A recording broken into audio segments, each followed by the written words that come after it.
Hello, everyone, and welcome to TCN Presents the Cultured Pull List. We are on Season 1, Episode 12, and today we're going to be talking about Superman and the Authority. So without further ado, let's get into it.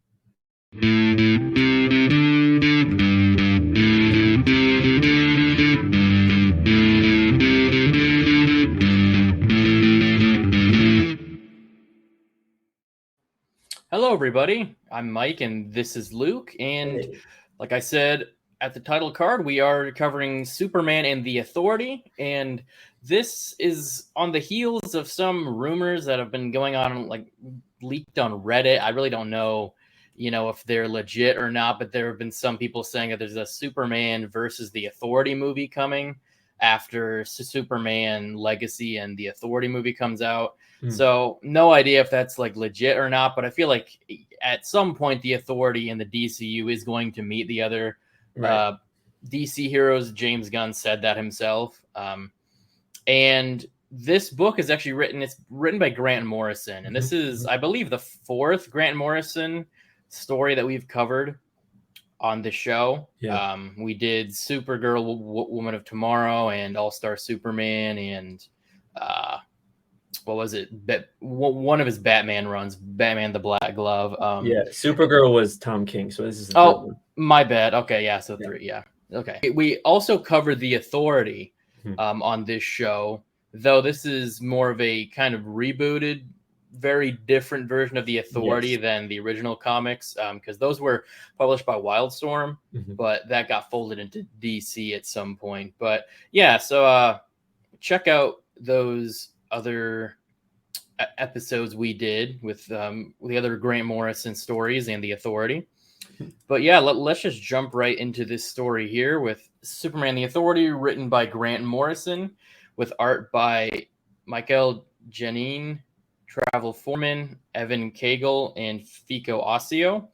They didn't list an inker, so I'm not sure if that was kind of tied in with the colorist or the artist. I'm not sure how that worked, but anyway, the colorists are Jordi Belair, Alex Sinclair, Dave Stewart, and Sebastian Cheng, and the letterer is Steve Wands. And this book, the actual collection graphic novel, was released on November 2021.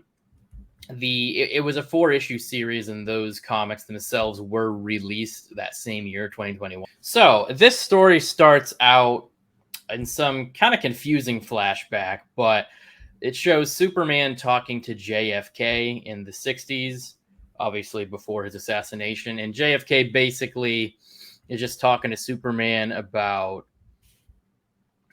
basically if there's anything that happens to him, Superman and like-minded individuals will carry on trying to make the world a better place. And, obviously something does happen to JFK. But that does stick with Superman, his promise he made to JFK. So then we go to Manchester Black. We cut to him, who was the leader of the Elite in the comics, which, speaking of the Elite, they were actually created as a response to Wildstorm's The Authority back in the day. So they do share a lot of similarities. Kind of like a vigilante superpowered team that kind of takes the law into their own hands and thinks, the ends justify the means. Right. So we get to Manchester Black. He's hanging out in England, but he's on the run because he's a criminal. And seems like police, army, whatever, show up at his door and try to capture him. He is able to, with his telepathic powers, get into the mind of one of the police officers, SWAT team officers, whatever, and does manage to hold his own for a while by causing confusion.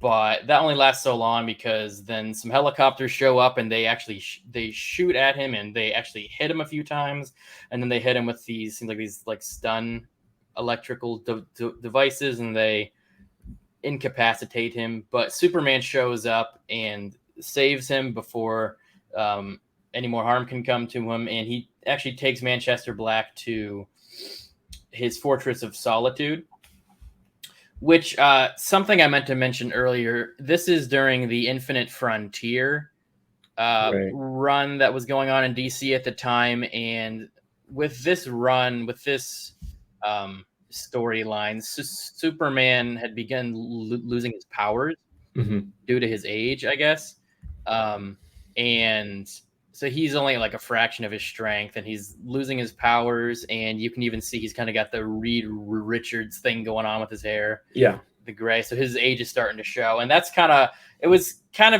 seems like kind of an excuse to let his son, John Kent, kind of be the main Superman for a while. But it is kind of interesting to see, a Superman that's losing his abilities and actually showing signs of age. And apparently also for whatever reason, he's kind of lost the favor of a lot of people of Earth. I'm not really sure why. They kind of allude to it. But I'm not really familiar with what happened in the comics at this time. But anyway, Superman starts talking to Manchester Black about the promise he made JFK, and he feels like he and the other heroes, the Justice League and everything, they kind of failed in their mission to make the world a better place. Like they were doing a good job at first, but then they let their own squabbles with their villains and everything kind of get in the way, and just kind of stopped trying. So he feels like he has a lot of unfinished business to attend to, but he knows that he's not going to be around forever. He's already losing his powers, and he's kind of afraid he's not going to be around for too much longer. So he's asking Manchester Black for his help. And at first, Manchester Black is just really mad at him and assumes he pretty much has him just there in like a paralyzed state, because he is paralyzed at that point, just in some fancy hover chair. And he kind of thinks that Superman was involved with it or something, but it was from the police shooting him. But Superman took him back, and he actually fixed his spine, so he's only temporarily, and helped stop his internal bleeding. So he basically saved his life. And so Manchester Black was still kind of blaming him for a second until he explained himself. But so Superman tries to get Manchester Black to help him. He explains that there's this imminent threat. The Phantom Zone has been taken over by these kryptonite scout robots, and that they're going to break through any minute. And he's asking for Black's help, because he can only hold him off so long in his weakened state. But Black just tells him to go to hell and leaves the fortress. And pretty much right after he leaves, the robots do break through and start overpowering Superman. He's able to hold them off for a bit, but they're just too much for him. But then at the last second, Manchester Black does come through and does fight them off. And we then cut to this assembling of villains. We're not sure who all of them are yet. This one's clearly Eclipso. Yeah. But the rest, I don't think you really know until later. But we see this hulking, shadowy figure talking about Superman, how he's his oldest enemy, and that he is the only one that knows the truth about kryptonite, and he's the only one who knows how to really destroy Superman. So kind of an enigma there, but kind of mysterious. But then we cut back to Superman and Manchester Black in the Fortress of Solitude, and he shows Manchester Black the actual round table that I guess King Arthur entrusted to Superman. This kind of goes back to time travel stuff, that apparently when Superman was talking to JFK at the beginning, Superman had been displaced in time. Which I was very confused when I first read that. I'm like, is this are they saying Superman's been around since the 60s in this continuity or something? But apparently he'd been displaced in time, which obviously he must have been when he got this round table from King Arthur as well. Yeah, got you. So he explains, Superman tells Manchester Black that he's basically trying to assemble his own, Knights of the Round Table kind of thing to basically pick up where he and the Justice League left off, but actually accomplish what they set out to do. And so he's asking Manchester Black to basically assemble his own team, which we'll find out later Superman will call the Authority. which is very different than the team in the original Authority comics. Yeah. Very different origin and very different roster as well.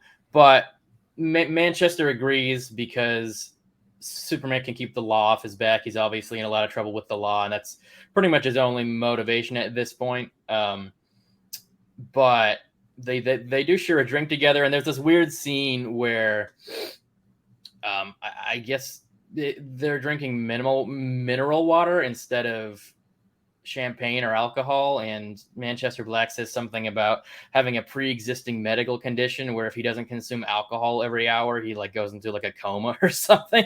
So he just like passes out right there, but it's never really explained or talked about later, so I'm not really sure what that was really about. Yeah. But in the next issue we pick up, and Superman is using this fancy gym he has to work out, and it really, it seems like he's doing a lot. He's going at like over 1,200 miles per hour, and he's lifting this giant mechanism. But Manchester Black comes in and says something like, it's pretty pitiful, at least compared to how strong you used to be. So he's obviously still pretty powerful, but definitely just a fraction of his former strength. Right. So then we go to Metropolis and see Natasha Irons Steel, who is John Henry Irons' niece. Yeah. She's the second Steel, and she is like one of the quote unquote A-listers that Manchester Black said he recruited for the team. And we basically just see her fighting off this living version of the internet, basically. And it basically manifests itself as actual internet trolls, but like they're actual trolls, right? And they're just like lobbing insults at her as they're attacking, but she's able to pick them off pretty quick. But then edgelords show up, which is pretty funny. And she's basically able to like she figures out that this living internet is just learning from the actual internet on Earth, and that's why it's being so aggressive. So I guess she figures out how to tap into it and like help it relearn not to be trolls and edgelords. Right. So while she's doing all that, Superman and Manchester Black are kind of watching what she's doing, and Superman remarks that he's glad he knows Metropolis is in safe hands, presumably when he's no longer there. And Manchester Black kind of tries to take credit for recruiting Steel, but Superman says like he knows he didn't because he talked to Steel directly and recruited her. So then Manchester Black reveals some other recruits he's come up with, and they're about to leave to go meet them. And but they take the Supermobile, I believe is what he called it. Which is pretty much a ship, but it allows them to travel. I guess it's equivalent to the speed he used to be able to travel. But it turns out these recruits are Apollo and Midnighter, who are two of the original members of the Authority. So the way it worked in the Authority comics, if you haven't read them, or if you didn't read or didn't watch our episode covering the first volume of the Authority, they're mostly members of the team Stormwatch, which was kind of like what is it? Wildstorm's like Avengers type team, whatever. And the Authority basically was comprised of the remnants of the Stormwatch teams, because they had like a few different iterations of the team, and Midnighter and Stormwatch were one of those members who were part of Stormwatch and the Authority. However, in this rebooted like DC thing, like with Rebirth and New 52, like they slowly kind of introduced these characters, these Wildstorm characters. So in this continuity, Stormwatch still existed, and Midnighter and Apollo, it seems, were part of Stormwatch, but the Authority never actually existed. So in this continuity, they're basically just known in the universe to be formerly part of Stormwatch, but now they're off on their own, doing superhero things by themselves. So we pretty much see them in Yemen. They're about to take on some kind of reminds me of AIM, this organization they're trying to take on, and they've made like some weird mutant creature that's like filled with a bunch of like kids' brains or something. So Midnighter goes in first. He beats the crap out of a bunch of people, but he can't really take on the mutant monster. And Apollo shows up and makes quick work of it. But I think, it's Apollo's birthday, I believe, and Midnighter, I guess, agreed for them to join the team without Apollo knowing, because he was going to let it be a surprise, because Apollo's a huge fan of Superman. So he right after Apollo shows up, Midnighter reveals, hey, we're gonna join a team with Superman, and Apollo's like, excuse me now. So the next scene, Apollo and Midnighter meet up with Manchester Black and Superman, and Apollo kind of fangirls for a second, and pretty much not a whole lot happens, just kind of the introduction meeting, But then they say they're going to collect Steel and go find their next recruit, who turns out to be June Moon, a.k.a. the Enchantress, the awesome villain from that great Suicide Squad movie that everybody loved. But a little less. Well, actually, no. I was gonna say a little less weird in the comics, but no, just about as weird in the comics. But so it seems like June Moon and her boyfriend, he's taking her to some old castle to go to some weird masquerade party. He seems like a trust fund kid or something. Like they don't really reveal much about him, but it turns out he took her there because he made some deal. Like he and some of his colleagues, I guess, are into Satanism, which that's fun. And he apparently promised June's soul, I guess it's some demon named Dezamor, in exchange for getting Enchantress back, because I guess June had managed to bury her within her psyche or something. So, and it turns out that I guess Enchantress and June's boyfriend had been having an affair, which is kind of messed up, to say the least. But so June's boyfriend like throws her to the demon Dezamor, and he just kind of goes on and on about like, oh, you're mine now, But then they also they take June to some asylum, I guess, and start doing messed up stuff to her. And even give her a lobotomy. It's kind of hard to tell what's real and what's not at this part, because they mentioned something about being in hell. As well, so it's hard to tell. And then there's also June's boyfriend talks about her having a baby in the asylum, and it's just like, it's very like this. I found this part very confusing, just to say the least. But then we cut to the outside of this asylum, and we see the silhouettes of Superman and his newly formed team. And Steel says something about she's reading space-time damage, and that like what's going on is real and it's not at the same time. Like there's like gravitational and thermal anomalies consistent with heavy matter intrusion. It's like all the comic book science fiction mumbo jumbo type stuff, But so then we cut back to inside. June is in a wheelchair and mumbling something about having bad thoughts and losing her baby. And then that weird demon shows up, who now I'm just thinking kind of reminds me of like a naked MODOK.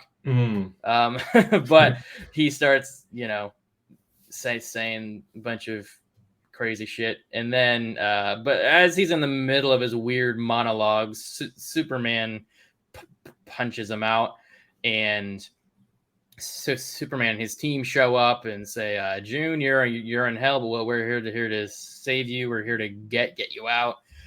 And that is the halfway mark of this story. Before we go any further, I did want to talk about this fan film that so there's pretty cool Batman Beyond Year One fan film is being made by I believe his name is Michael Yu, but he's a VFX producer, but he's also a director. He's directed a few shorter films, but he's directing this Batman Beyond fan film, and honestly, it looks super cool. This is the actual design of the suit. They've already made like a 3D model of it, but it seems really cool. They're working with a lot of cool people like the costume designer has worked on big Hollywood films, including the Batman and some other cool action films. And the guy who is, I believe, like their stunt coordinator has worked on Shang-Chi and The Punisher and stuff like that. And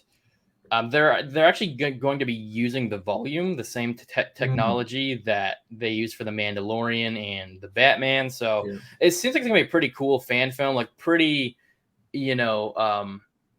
pretty high quality as far as fan films go. I don't usually get super into fan films because they can be pretty cheesy, but this one actually looks pretty cool. Yeah, kind of looks like Spider-Man Lotus. I don't know if you saw anything about that, but that was like a big one that was going around. But hopefully this one will have less racism. Definitely check out the Kickstarter. It looks like they're trying to get to 50,000.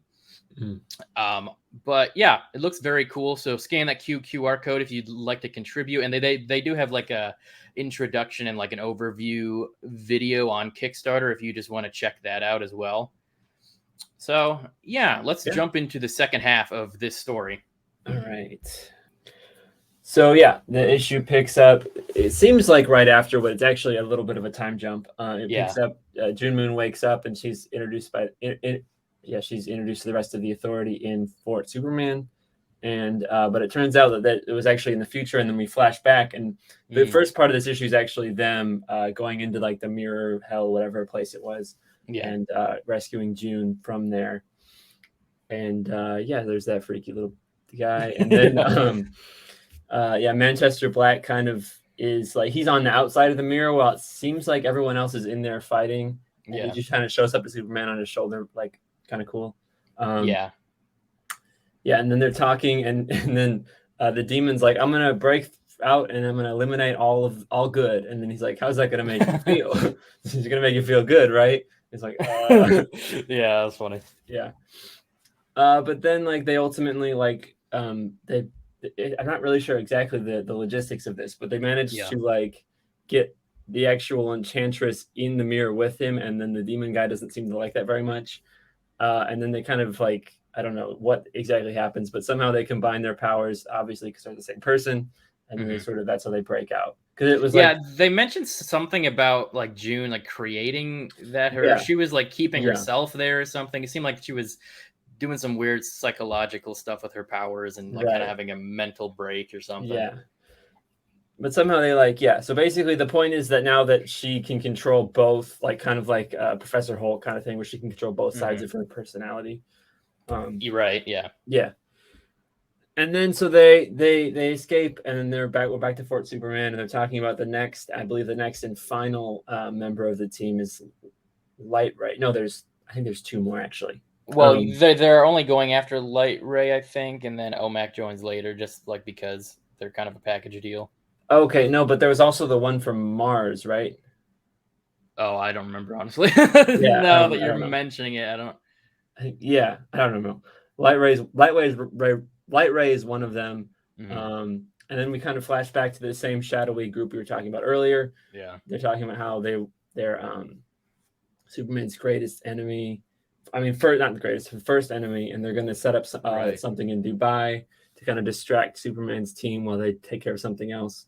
And then we get a glimpse of it. At first, I thought this was there's like a Teen Titans Doom Patrol villain that's like this big ape guy, and he has like a little friend who's a brain in a box. Do you know who I'm talking about?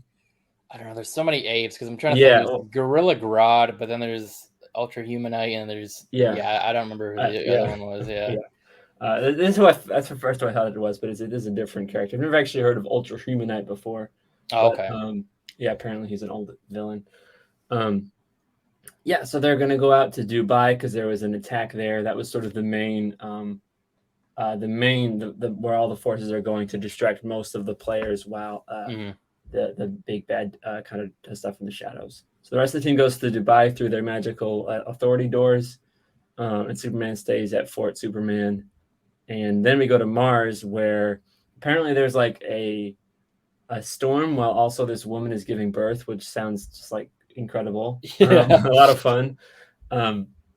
Apparently this is an alternate dimension because Light Ray.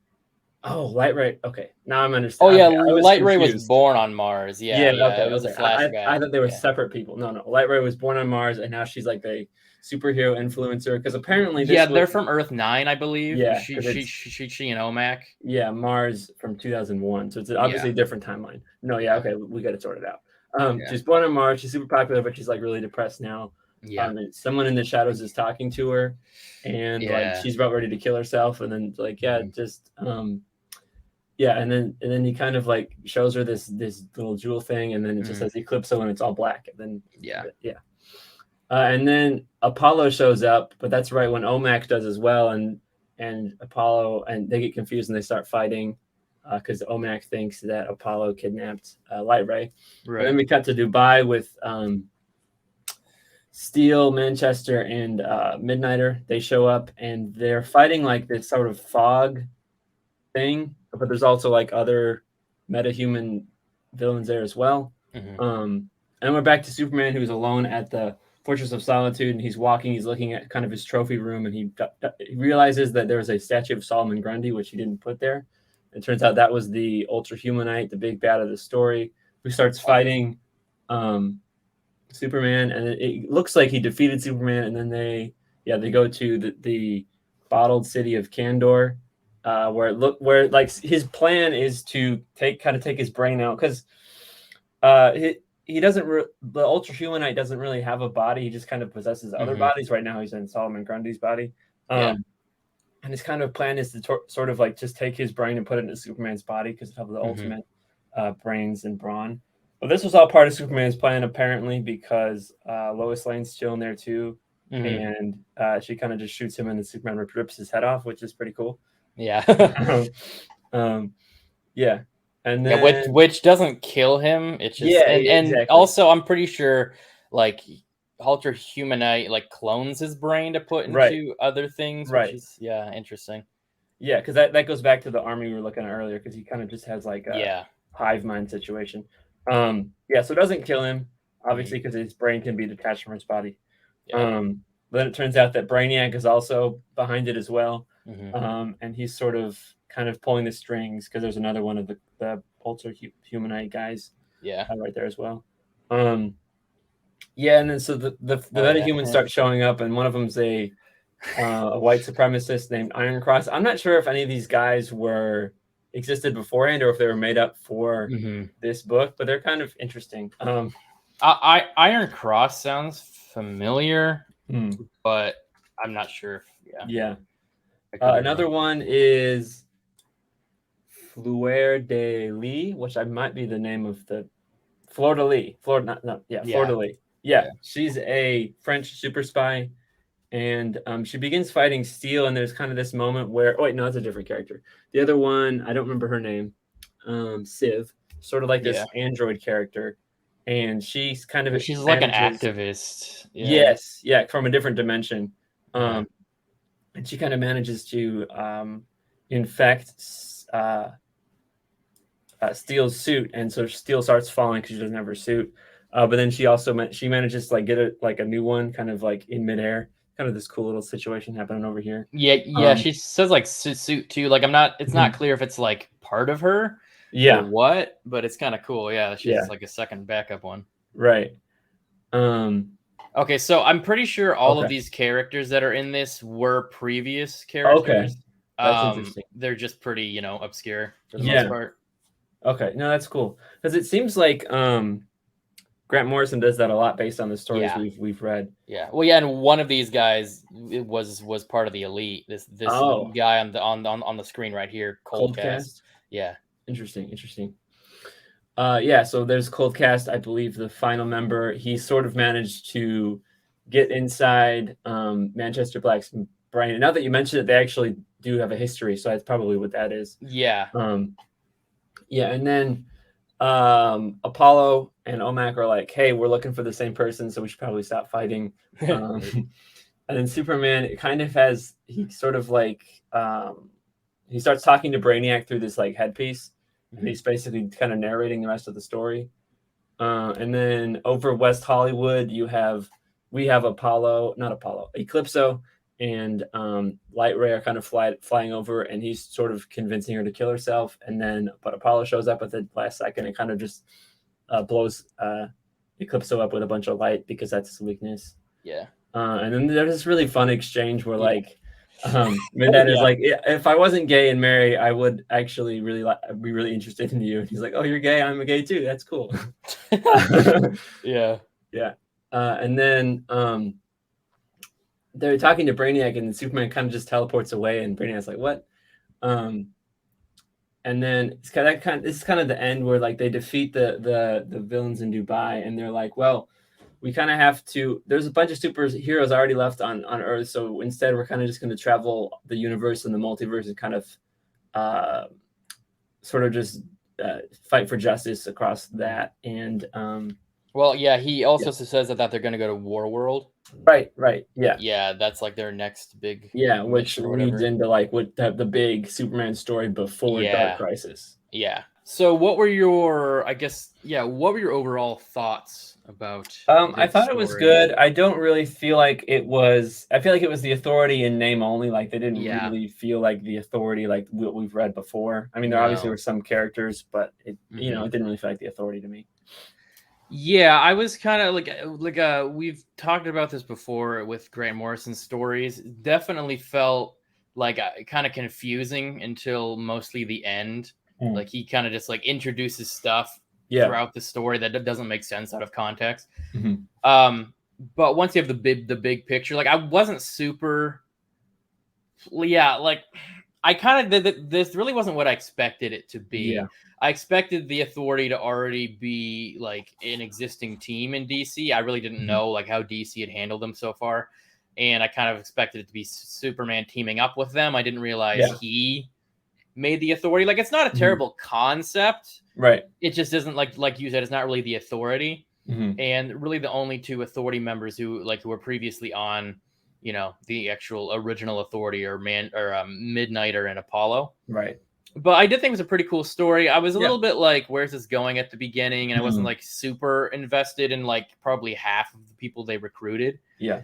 But by the end, I thought it was interesting that it was, them against the Ultra Humanite and Brainiac. I thought that was pretty cool. Yeah. And I was kind of familiar with Ultra Humanite, but apparently in like the original Superman comics, he was Superman's like original superpowered villain.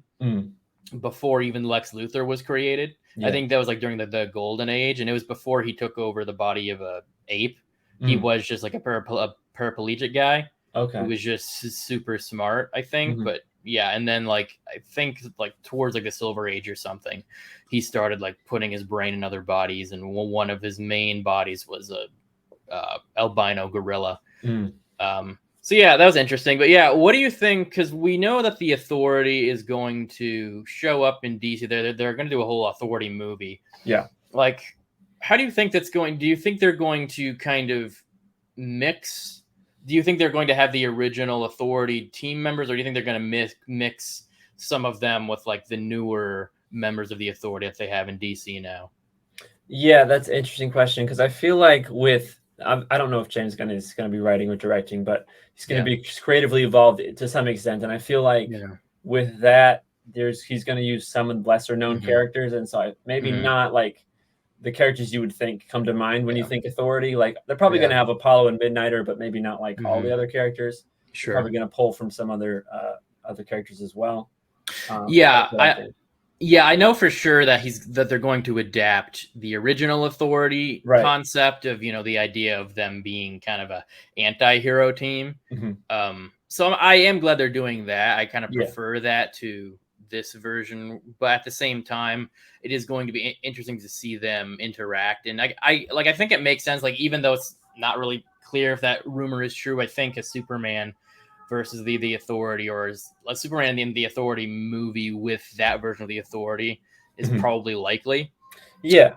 I feel like there are a couple characters that could kind of go in there. Like, I feel like Steel and Engineer are very similar. Yeah. I feel like they could be interchangeable. The only thing is having Natasha Iron Steel in the Authority, which is, it seems like the second movie in the DCU, would be kind of weird to have her already exist. If anything, I feel like her uncle, the original Steel, if they were going to do that, would make the most sense. If not, just keeping, the Engineer. And I feel like Jenny Sparks should probably be replaced with Manchester Black, because he was kind of created to be like her anyway. Like, they even wear like a Union Jack shirt, which I would kind of be okay with that. Like, I like Jenny Sparks, but I feel like Manchester Black's really the only. I guess I would prefer him at some point being in the Authority as opposed to like an adaptation of the Elite.